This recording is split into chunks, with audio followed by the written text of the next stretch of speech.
Okay everybody, happy Thanksgiving. Here we're getting the Big Easy ready to cook about a 22 or 3 pound turkey today. Got a spare propane tank. This one's, I don't know, maybe third or half full. That one's full. Got all my attachments and stuff laying out. I'm gonna show you how I prep the Big Easy for a big turkey. So the pan, I don't have, this is where you're gonna catch your drippings. I don't have a perfect size little tin like it comes with or whatever, so I just use tin foil, line it really well, and then I just push it underneath on the ground like that. It's got little tracks for it to go into, but I don't know, I don't care. I don't use it so much. The inside, for easy cleanup after you seasoned it and coated it all with oil, I just take a sheet of tin foil, throw it in the bottom, and then you can look down through there and make sure your drip pan's underneath it, and everything will hit that, go down the drip pan. When you're done, you'll just take that out and throw it away. No cleanup. Same thing there. Once you drain your drippings out, you'll take the tin foil out and chuck it. Here's your basket that you're going to put your big old turkey or your brisket or whatever else you want in there, and drop it in the Big Easy. The lid you'll put on to, I think it kind of holds some of the heat in, crisps it up a little better. You've got your little hooky for pulling the thing out because it gets hot. Don't let it fool you. Also, if you want to do legs, like these are for chicken legs, stuff like that, they just fit into, you can do a couple layers of them here. So there's one side you'll put your little pieces in, and the other one will go on the other side, and you can stagger them. You can see I've got a bunch here, so we can do a whole bunch of them. And this is a kebab holder. All these little things come off, you make your kebabs, put them on there, drop the whole thing in, boom, kebabs. Not much is easier than the Big Easy. So I'll do a couple shots once we throw the bird in there and periodically as we cook it, and kind of show you the process and how long it's going to take. They say about 10 minutes a pound for a turkey, so it's going to take me almost 4 hours to cook this one today, but believe me, when it's done, it's the best bird you've ever had. So make sure you subscribe.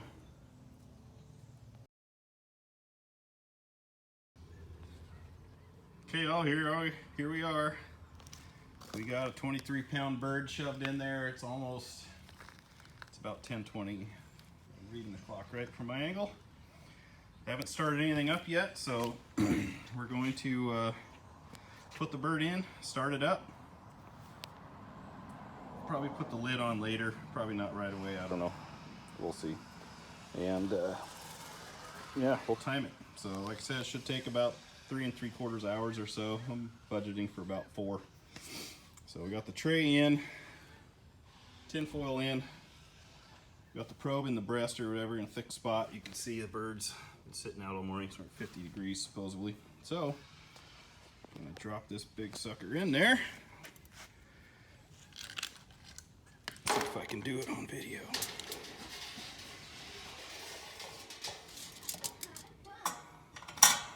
And that's it. So turn the tank on.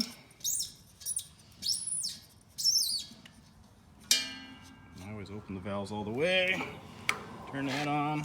I look through this little hole, click. Oh, I see fire in there. I don't know if you guys can see it down in there. I think. And that's it. Set my timer, watch the temp, and I don't do it by time, I do it by temp. So once we get up to temp, we'll be good to go. Okay, so I've got a remote deal here. I chose for the meat for mine turkey, and it sets it to 180, but I just Googled it, it says 165. I don't know. I'm one of those guys that always goes a couple of degrees over to make sure.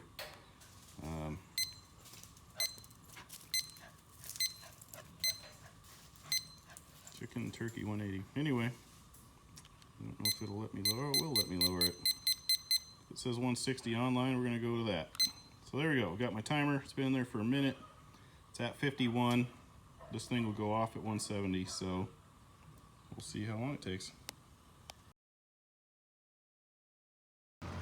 Okay, guys, here we are. We're 2 hours in. Supposedly it's at 130 degrees. These things quit talking to each other. Still shooting for 170 or so. I put the lid on just to crisp up the top a little bit. Probably didn't need to, but we've got the fan trying to blow it out the door. It's supposed to rain today. It hasn't yet, but anyway, we're doing good so far. Use your little hooky, get the lid off, get that out of the way, and there's the heart and the neck. You can see it sizzling away there. So we got good fire. It's looking great. Get closer. Come back in a little more. Show you how it's looking. Okay guys, here we are. We're 4 hours in. 4 hours, 4 minutes. We're at 165. I adjusted the temp probe a little bit. Didn't quite have it in the right spot. Here's how she's looking. I got the lid on just to get some heat in there, crisp the top up. I took the heart and the neck off. She's looking good. A little note for somebody, if you do a bird quite a bit larger than what they recommend, that tray is not going to be big enough. I filled it up, just had to dump it. I noticed it was overflowing. So you'll want to check it maybe 2.5 hours in or something like that. Make sure you're not overflowing. But anyways, we're still going strong. We're getting close. 165. Did some Googling, said 170 to do in the breast meat or whatever, so that's what I'm gonna go for. So don't worry, it'll be juicy and amazing. So we'll be back when she's done. All right, there we go. 4 hours, 24 minutes. Just hit 172 degrees. I'm gonna take it out, show you what it looks like. Actually, first let me get this probe out of the way.